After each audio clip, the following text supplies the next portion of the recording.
welcome Jason to the podcast. Hey, Sorry. What up, though? My apologies for being super late. And I didn't know when to interject because this is all great dialogue. No pun intended. It's all good. I just wanted to at least pitch into what y'all was saying. I know for me this year, not that I needed this validation, but it was one of two things. You either have your own family or you buy some property. Yeah. And I'm not in a hurry to have a family because there's way too many landlines, way too many just grenades. Yeah, there's just way too many things that go against you. But I was happy to at least be in a space where I could say, if and or when that moment happens where I can have a family, now I have a place to provide for them. But otherwise, to your point, Kev, my fulfillment is in everything that I'm accomplishing. I certainly would love to have a family and to even watch you, to watch my sisters, to watch everybody I know. You know, I look at all of y'all and just that's what I would like, but I'm not going to chase that at the expense of what the consequence is of being with the wrong person or being in the wrong situation. Hey man, baby daddies ain't having fun, bro. most of them dudes is really like, not all of them. Some of them having some cool, but our baby daddies ain't having a good time, man. So I don't recommend it. And you already know that, man, because I don't, we could go into that. You already know. You see it in real time. I mean, it's awful to watch, but that's where I like collect myself and I'm like, cool, I'll just continue to focus on what I've been doing. And hopefully I do find somebody to spend my life with and have a family with.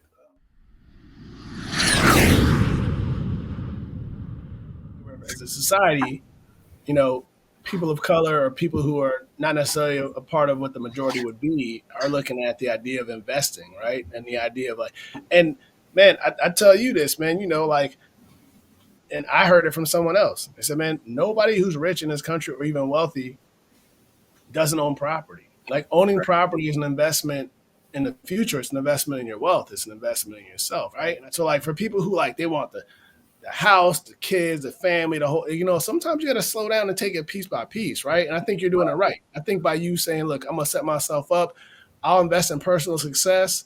And then once you get to a point where you feel comfortable, then it's time to look outside, right? I think I did that on some level. I think it coincided differently for me.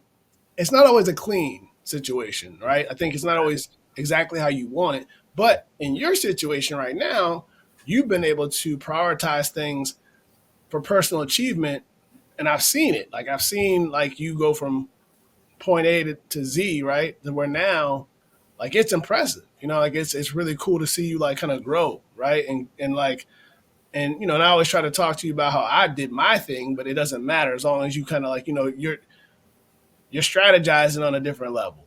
You know what I'm saying? You're thinking about things that some people don't. They make decisions with their emotions and not with their brain. Right. You know what I mean? And I'll be honest, that's what's been kind of the issue to get people behind because I'm not saying emotional decisions can't be made, but it's very micro level and not macro. And they're not thinking ahead. They're not paying attention to what these trends are, where we're headed. I remember when 6 figures was $1 million. If you had a 6-figure job, you're rich. and now that I'm here, it's not really that at all. Not what you make. Yeah. Absolutely. Yeah, see, and that's another one. That's another one of them outcast gems that always resonate with me. It's not what you make, it's what you spend, right? Yeah. But at least in this journey, it's allowed me to make sense of, not that I'm downplaying the accomplishments and the successes, but, there's definitely a lot more work to do. But I'm not going to sacrifice, what I've built so far and what I'm trying to build, just to throw it all away. All these women see him coming up and they biting at his heels, man. He's trying to that's why he's talking about emotional decisions. Is that what it is? He talk regularly. He got some on the hook. He got a couple of them trying to put him on. The ulterior motives are so wild.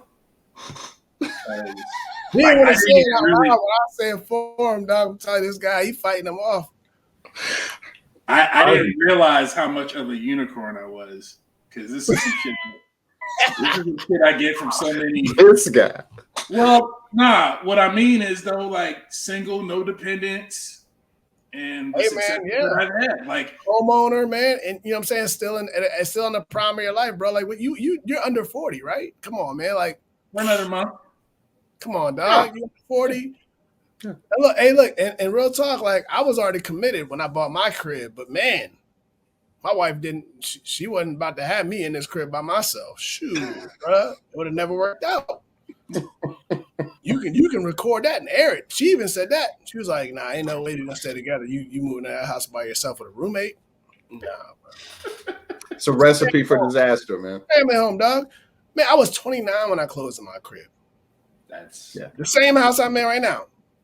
That's I ain't gonna say anything else. Yeah, there really ain't nothing else to say.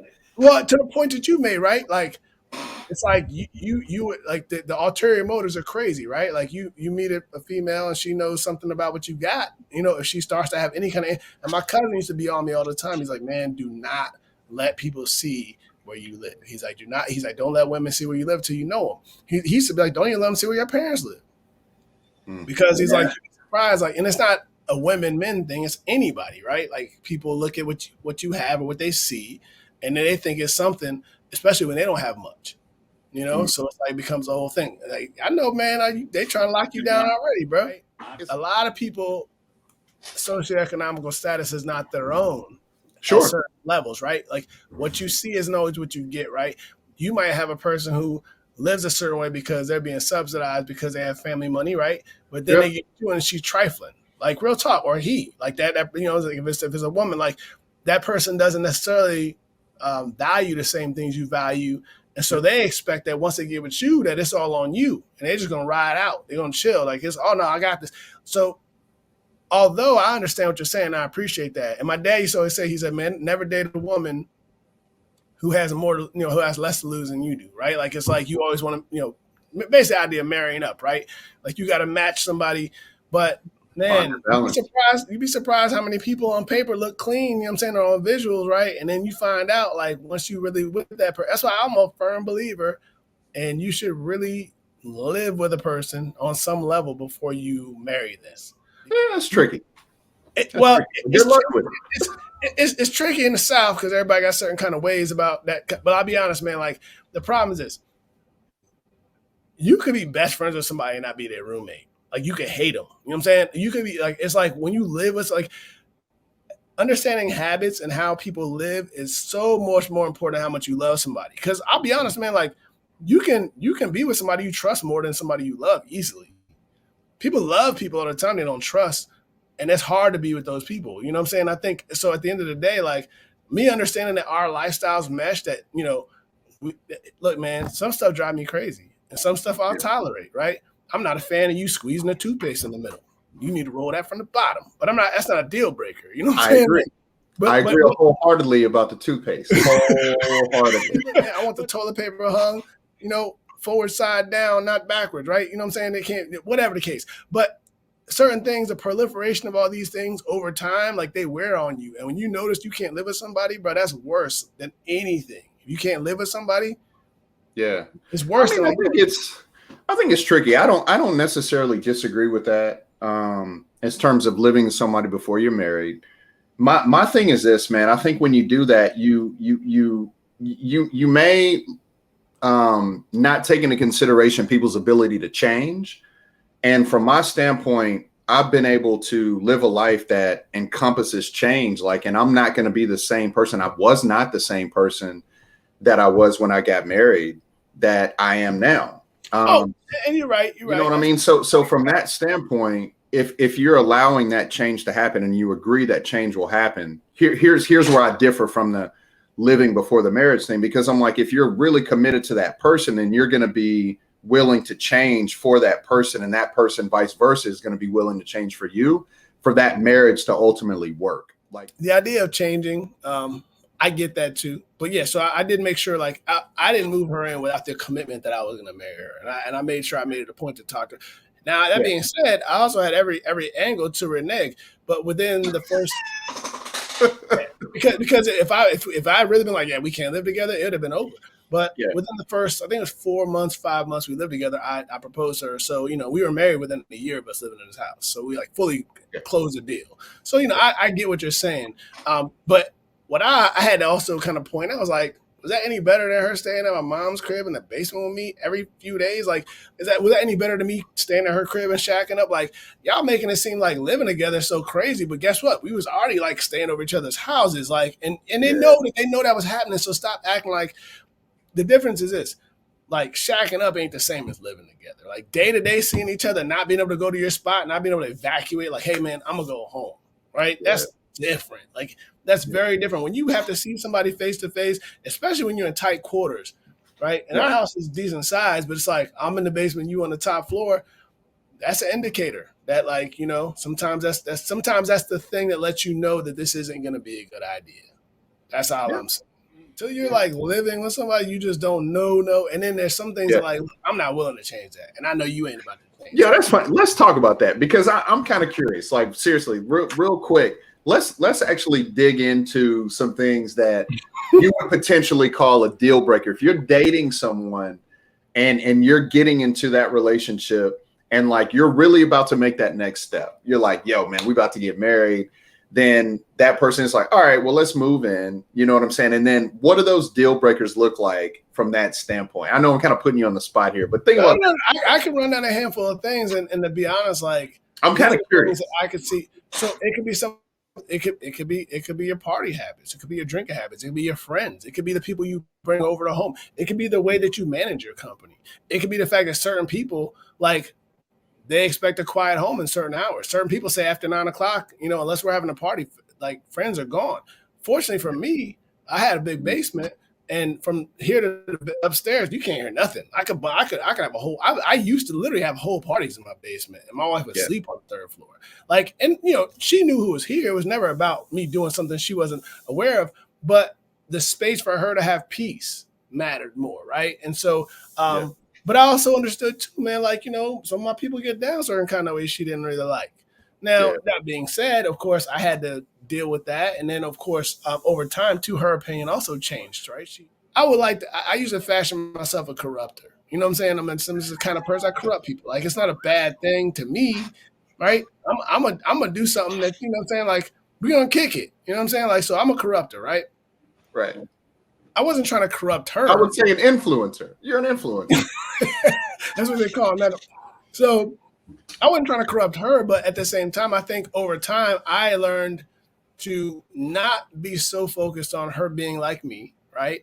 And her understanding too, like, the same thing, and finding a middle ground, right? So it was definitely changing. To your point, like I stopped drinking liquor a long time. I don't drink liquor now, but I also don't miss liquor. I realized when I stopped drinking liquor because I did it partly for her. And then also I realized it was kind of for myself. I realized, man, I didn't really ever love drinking liquor like that. I like to get drunk, but getting drunk in your 30s and 40s is different than in your teens and 20s, right? Yeah. The way it made me act, the way it made me feel, some of the things I do, you can only do so many apology tours before you get tired of that shit, bro. I'm just gonna be honest. Like, I'll be honest. I don't like having to explain what I did the next day and apologize for some shit I said because I'm an unfiltered kind of person. So I get on a couple drinks and people get me talking. Ooh. I don't expect to have to apologize. I'm just like, but at the same time, okay, if it makes you feel better, I apologize. And sometimes there are things I've had to apologize for. But you do that apology tour, they roll that podium out 2-3 times. You're like, yeah, bro, this ain't it. Be sure to visit FlyDialogue.com to find out more about us, including our radio station where we stream hip-hop 24/7. Yo, we're literally jamming as we speak. We got a craft beer blog called Cream. Craft rules everything around me. You can find us on Twitter, Instagram, Facebook, TikTok, the craft beer app called Untapped, or on YouTube. Just search Fly Dialogue on all these platforms. Be sure to follow us and friend us, subscribe to us. Long story short, check us out. We'd love to have y'all, and we look forward to connecting with you. And let's talk soon.